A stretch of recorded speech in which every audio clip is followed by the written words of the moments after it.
4 নম্বর হচ্ছে অপচয়কারী বা অপব্যয়কারী। অপচয়কারী বা অপব্যয়কারী, এই শ্রেণীর ব্যক্তিকে আল্লাহ তাআলা পছন্দ করেন। আল্লাহ বলেন, কুলু ওয়াশরাবু ওয়ালা তুসরিফু, তোমরা খাও পান করো, কিন্তু ওয়ালা তুসরিফু, তোমরা অপব্যয় করো না।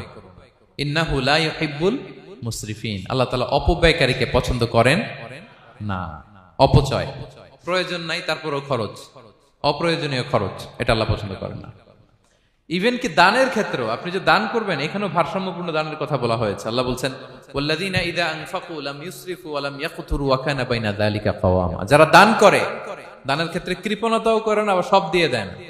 যেমন আপনার ছেলের স্কুলের বেতন দিতে হবে, ফ্যামিলির খরচ আছে, এটা আছে সেটা আছে, কিন্তু আপনি বেতনে সব দিয়ে দিলেন একজনকে, তো আপনি চলবেন কেমনে?